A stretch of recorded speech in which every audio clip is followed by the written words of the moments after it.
Good evening, and welcome to Narnia by the Fire, as we read The Lion, the Witch, and the Wardrobe by C.S. Lewis, with permission from HarperCollins Children's Books. Our reading will last the next half hour. Now, let's step into the wardrobe. Well, good evening, everyone. Thanks for joining me for the next 2 chapters in The Lion, the Witch, and the Wardrobe by C.S. Lewis.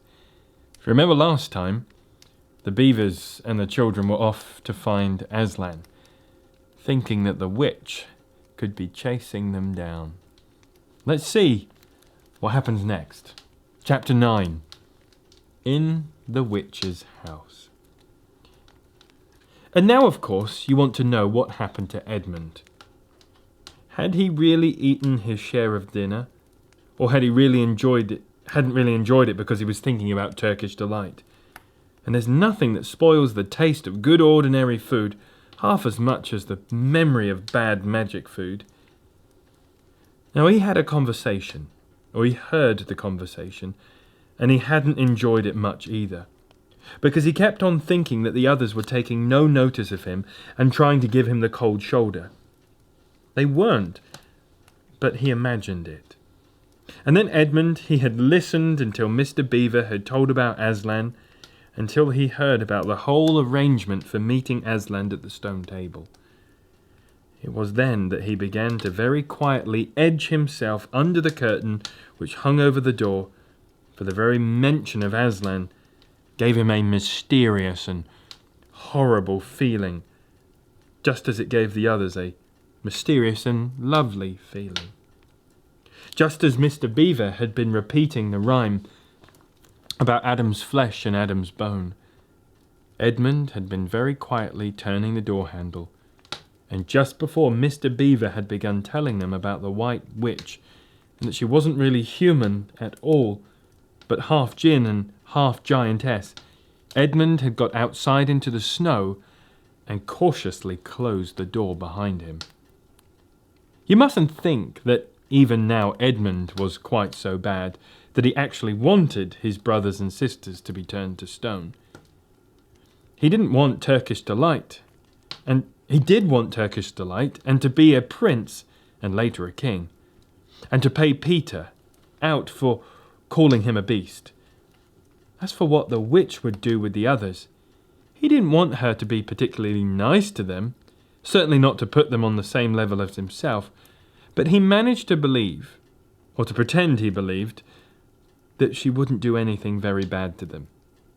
Because, he said to himself, all these people who say nasty things about her are her enemies, and probably half of it isn't true. She was jolly nice to me, and anyway much nicer than they are. I expect she is the rightful queen, really. Anyway, she'll be better than that awful Aslan. At least, that's what the excuse he made in his own mind for what he was doing. It wasn't a very good excuse. However, for deep down inside, he knew really that the White Witch, she was bad and cruel. The first thing he realized when he got outside and found the snow falling around him was that he had left his coat behind in the beaver's house. And of course there was no chance of going to get it now. The next thing he realized was that daylight was almost gone, for it had been nearly 3 o'clock when they sat down to dinner, and the winter days were short. He hadn't thought about this, and he had to make the best of it, so he turned up his collar and shuffled across the top of the dam. Luckily, it wasn't so slippery since the snow had fallen, and onto the far side of the river. It was pretty bad when he reached the far side. It was growing darker every minute, and what with the snowflakes swirling around him, he could hardly see 3 feet ahead. And then there was no road. He kept slipping into deep drifts of snow and skidding on frozen puddles, and tripping over the fallen tree trunks and sliding down steep banks and barking his shins against the rocks till he was wet and cold and bruised all over. The silence and the loneliness was dreadful. In fact, I really think he might have given up the whole plan and gone back and owned up and made friends with the others, if he hadn't happened to say to himself, when I'm king of Narnia, the first thing I shall do will be to make some decent roads." And of course, that set him off thinking about being king, and all of the other things that he would do, and that cheered him up a great deal.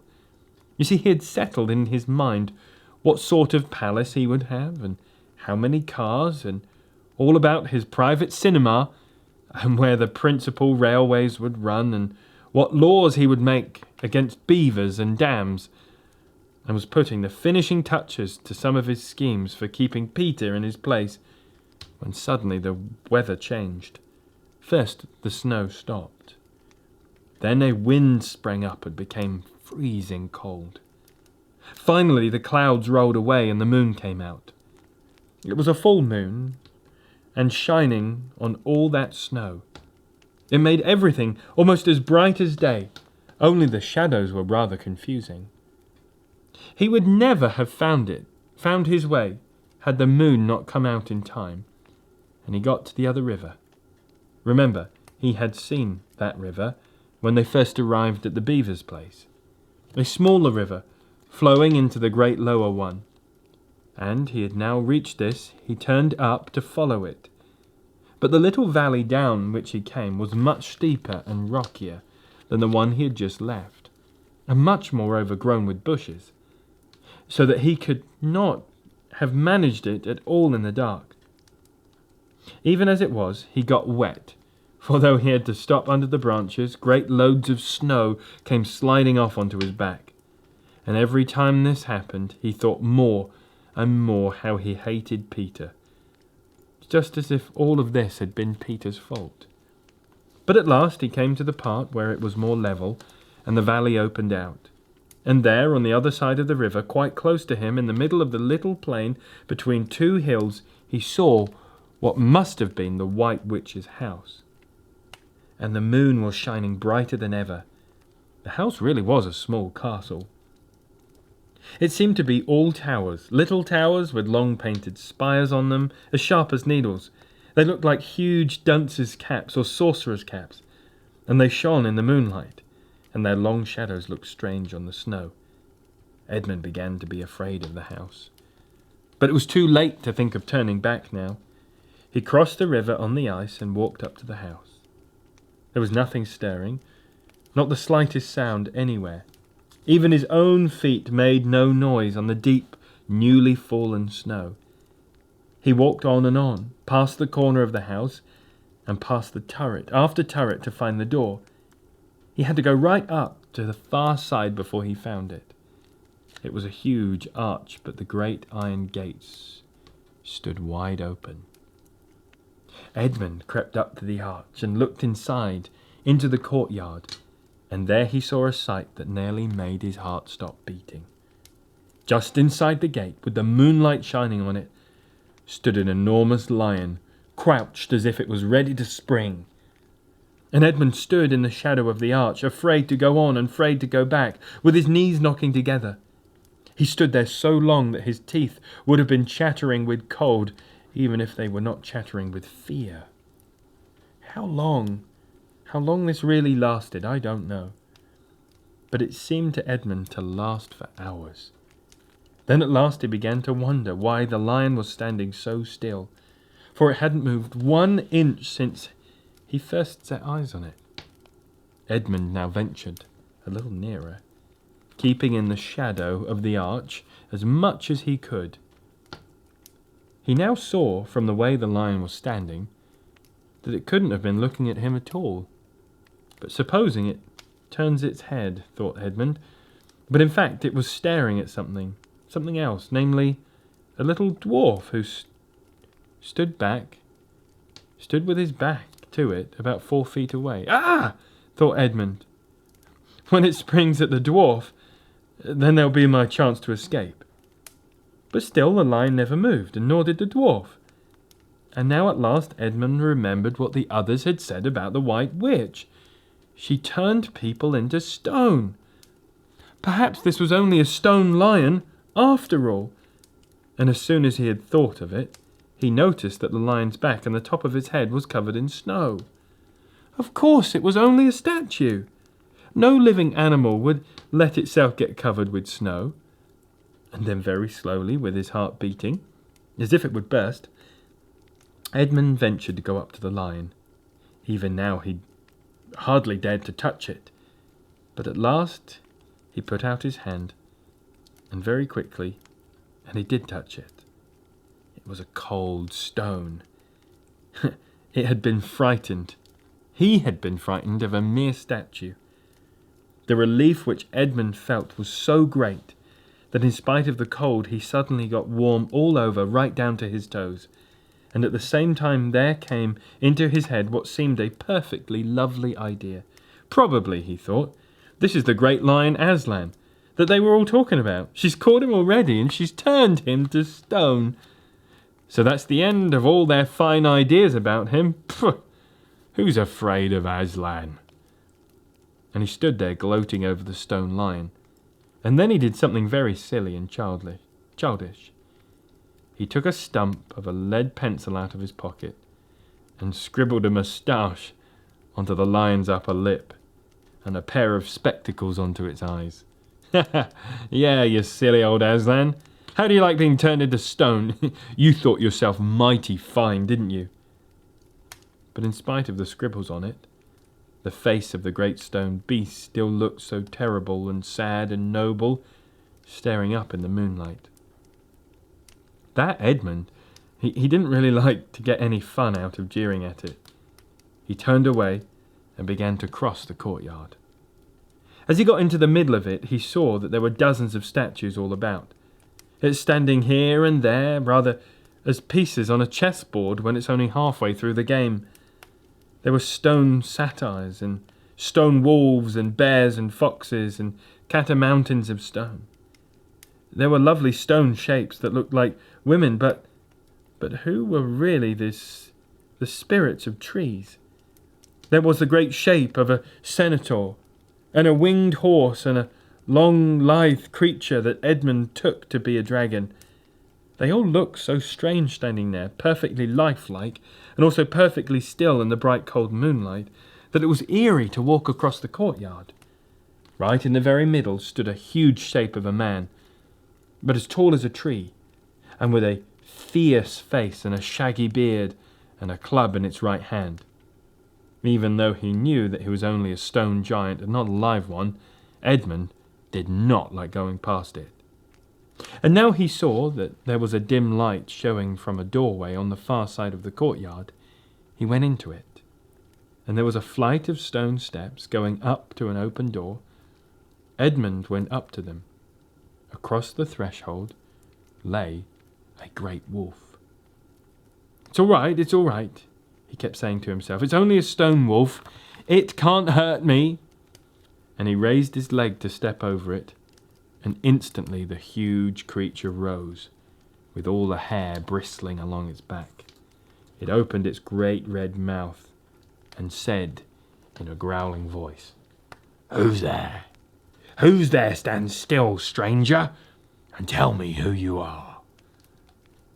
"If you please, sir," said Edmund, trembling so that he could hardly speak. "My name is Edmund, and I'm the son of Adam that Her Majesty met in the wood the other day, and I've come to bring her the news that my brother and sisters are now in Narnia, quite close at the beaver's house. She wanted to see them." "I will tell Her Majesty," said the wolf. "Meanwhile, stand on the threshold, and if you value your life, stay here." And then it vanished into the house. Edmund stood and waited, his fingers aching with cold and his heart pounding in his chest. And then the grey wolf, Morgrim, the chief of the witches' secret police, came bounding back. Come in. Fortunate favourite of the Queen, or else not so favourite." And Edmund went in, taking great care not to tread on the wolf's paws. He found himself in a long, gloomy hall with many pillars, full, as the courtyard had been, of statues. The one nearest the door was a little fawn with a very sad expression on its face, and Edmund couldn't help wondering if it might be Lucy's friend Tumnus. The only light that came from a single lamp, and it was close beside this sat the White Witch. I'm here, your Majesty, said Edmund, rushing eagerly forward. How dare you come alone, said the White Witch in a terrible voice. I did not tell you to come alone. Did I not tell you to bring the others with you? Oh, please, your Majesty, said Edmund. I've done the best that I can. I've brought them quite close. They're in a little house on the top of the dam, just up the river, with Mr. and Mrs. Beaver. A slow, cruel smile came across the witch's face. Is this all your news? She asked. No, your Majesty, said Edmund. He proceeded to tell her all that he had heard before leaving the beaver's house. What? said the Queen. Aslan? Is this true? If I find you have lied to me, please, I'm only repeating what they said, stammered Edmund. But the Queen, who was no longer attending to him, clapped her hands. Instantly the same dwarf whom Edmund had seen before appeared. Make ready our sledge, ordered the witch, and use the harness without bells. Chapter 10. The spell begins to break. Now we must go back to Mr. and Mrs. Beaver and the 3 other children. As soon as Mr. Beaver said, "There is no time to lose," everyone began bundling themselves into coats, except Mrs. Beaver, who started packing up sacks and laying them on the table and said, "Now, Mr. Beaver, just reach down that ham, and here's a packet of tea, and there's sugar and some matches, and if someone will go and get 2 or 3 loaves out of the crock over there in the corner." "What are you doing, Mrs. Beaver?" exclaimed Susan. "Well, I'm packing a load for each of us, dearie," said Mrs. Beaver very coolly. "You didn't think we'd set out on a journey with nothing to eat, did you?" "Oh, but we haven't got the time," said Susan, buttoning the collar of her coat. "She may be here any minute." "Well, that's what I say," claimed Mr. Beaver. "Get along with you all," said his wife. "Think it over, Mr. Beaver. She can't be here for a quarter of an hour at least." "But don't we want to get a big start, as big a start as we possibly can get," said Peter. "And if we're going to reach the stone table before her?" "Well, you've got to remember that, Mr. Beaver," said Susan. "As soon as she has looked in here and finds that we're gone, she'll be off at top speed." "Oh, that she will," said Mrs. Beaver. "But we can't get there before her, whatever we do. For she will be on a sledge, and we will be walking." "Then we have no hope," said Susan. "None at all." "Now, don't you go fussing, there's a dear," said Mrs. Beaver. "But just get 6 clean handkerchiefs out of the drawer. Of course, we've got a hope. We can't get there before her, but we can keep under cover and go by ways that she won't expect, and perhaps we'll get through." "Well, that's true enough, Mrs. Beaver," said her husband. "But it's time we were out of this." "And don't you go fussing either, Mr. Beaver," said his wife. "There, that's better. There's 5 loads, and the smallest for the smallest of us. That's you, my dear," she added, looking at Lucy. "Oh, do, please come on," said Lucy. "Well, I'm nearly ready now," said Mrs. Beaver at last, allowing her husband to help her into her snow boots. "And I suppose the snowing machine, that's too heavy to bring?"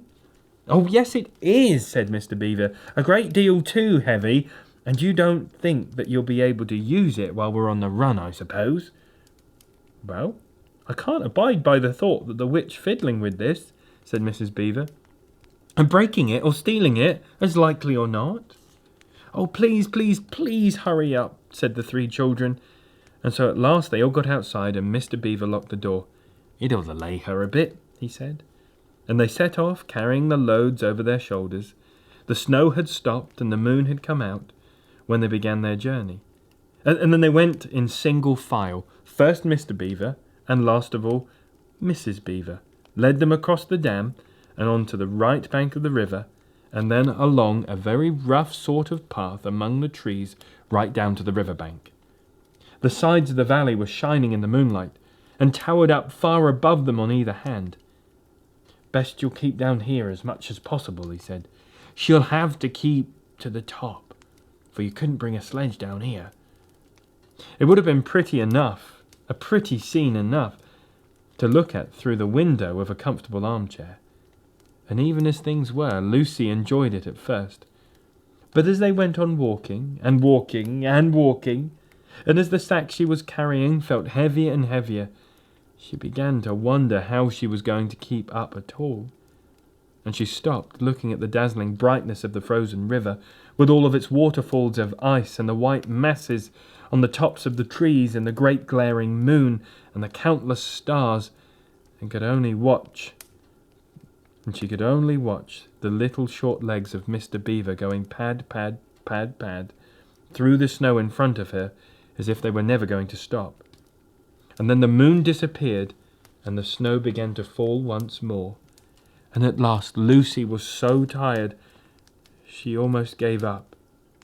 She was almost asleep and walking at the same time, when suddenly she found that Mr. Beaver had turned from the river bank to the right, and was leading them steeply uphill into the very thickest bushes.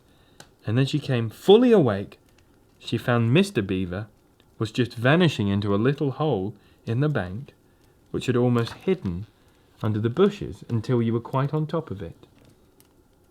In fact, by this time, she realized what was happening. Only his short, flat tail was showing. Lucy immediately stooped down and crawled in after him. Then she heard voices of scrambling and puffing and panting behind her, and in a moment all 5 of them were inside. "Wherever is this?" said Peter's voice, sounding tired and pale in the darkness. I hope you know what I mean by a voice sounding pale. That was Peter. "It's an old hiding place for beavers in bad times," said Mr. Beaver, "and a great secret. It's not much of a place, but we've got a few hours' sleep anyway." "Now, if you hadn't have all been such a plaguey fuss when we were starting, I'd have bought some pillows," said Mrs. Beaver. It wasn't nearly such a nice cave as Mr. Tumnus's, Lucy thought. Just a hole in the ground, but dry and earthy. It was very small, so that when they all lay down, they were all a bundle of clothes together. And what with that, being warmed up by their long walk, they were really rather snug. If only the floor of the cave had been a little smoother. Then Mrs. Beaver handed around a dark little flask, out of which everybody drank something. It made one cough and splutter a little, and stung the throat, but it also made you feel deliciously warm after you had swallowed it, and everyone went straight to sleep. It seemed to Lucy only the next minute, though it was hours and hours later, when she woke up feeling a little cold and dreadfully stiff, and thinking how she would like a hot bath. And then she felt a set of long whiskers tickling her cheek, and she saw the cold daylight coming through the mouth of the cave. But immediately after that she was very wide awake indeed, and so was everyone else. In fact, they were all sitting up, with their mouths and eyes wide open, listening to a sound which was the very sound they had all been thinking of, and sometimes imagining they heard, during their walk last night. It was the sound of jingling bells. Mr. Beaver was out of the cave like a flash, the moment he heard it. Perhaps you think, as Lucy for a moment, that this was a very silly thing to do. But it was really a very sensible one. He knew he could scramble onto the top of the bank among the bushes and brambles without being seen, and he wanted above all things to see which way the witch's sledge went. The others all sat in the cave waiting and wondering.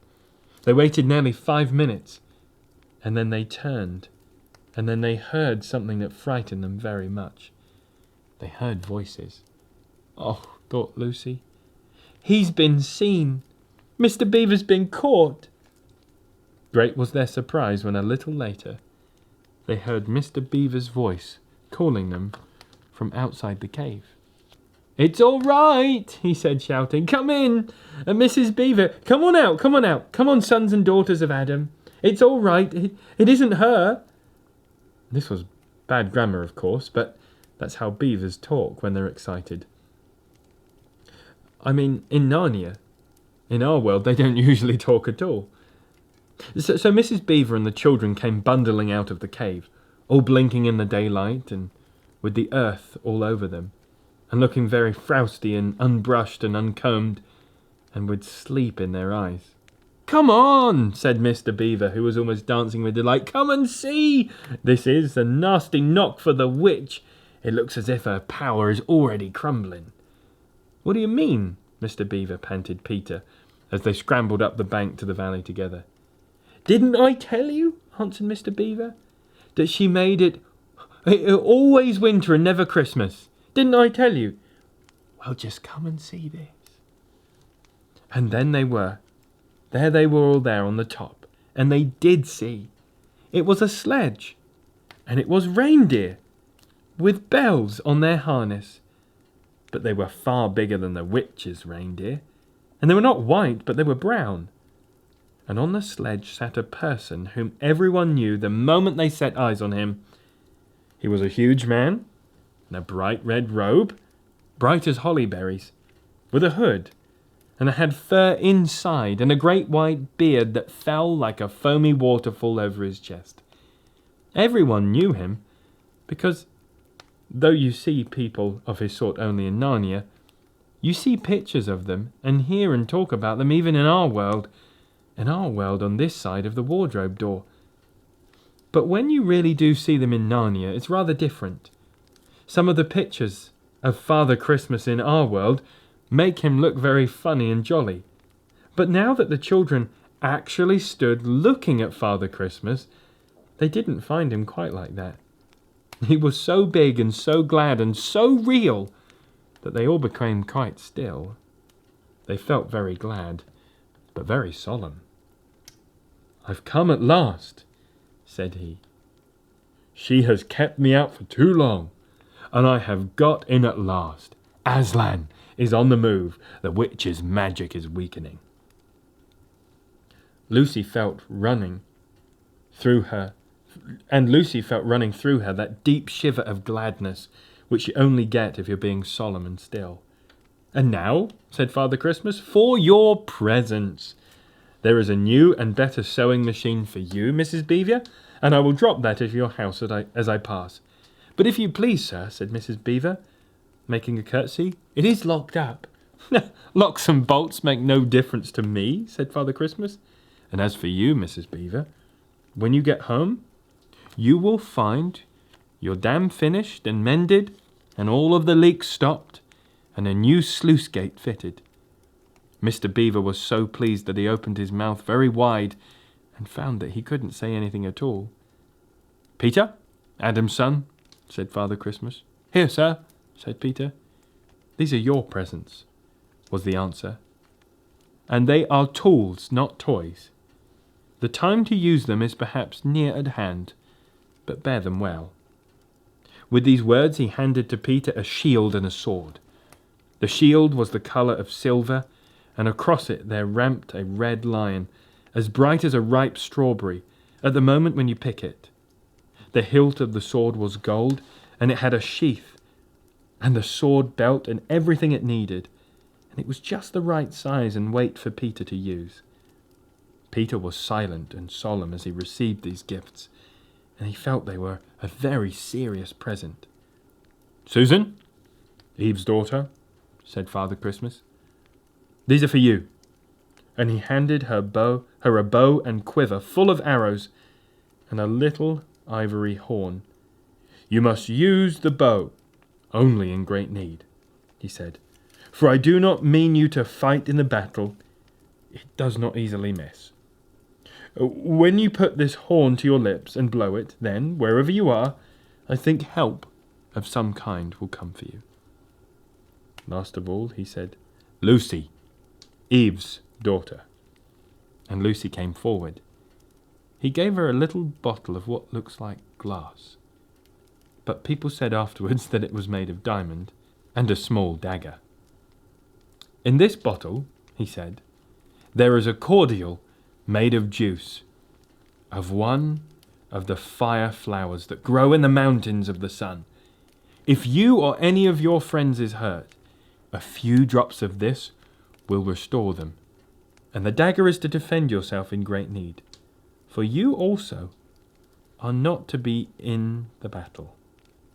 "Why, sir?" said Lucy. "I think I don't know, but I think I could be brave enough." "That's not the point," he said. "But battles are ugly when you fight. And now," here he suddenly looked less grave, "here is something for the moment for all of you." And he brought out, I suppose from the big bag on his back, but nobody quite saw him do it, a large tray containing 5 cups and saucers, a bowl of lumps of sugar, a jug of cream, and a great big teapot, all sizzling and piping hot. And then he cried out, "Merry Christmas! Long live the true king!" And he cracked his whip, and he and the reindeer and the sledge and all of them were out of sight before anyone realized that they had started. Peter had just drawn his sword out of its sheath and was showing it to Mr. Beaver, when Mrs. Beaver said, now then, don't stand there talking right there till the tea's got cold." Just like men. "Come and help to carry the tray down and we'll have breakfast." "What a mercy! I never thought of bringing a bread knife." So down the steep bank they went, back into the cave, and Mr. Beaver cut some bread and ham into the sandwiches, and Mrs. Beaver poured out the hot tea, and everyone enjoyed themselves. But long before they had finished enjoying themselves, Mr. Beaver said, "Time to be moving on now." Now that's the end of our reading for this evening. I wonder, are they going to make it to the stone table any time soon? I guess we'll have to find out next time. Good night, everyone. Well, thanks for joining us, and thank you to HarperCollins Children's Books. As you head into your evening, there's some questions to ponder in the description box below.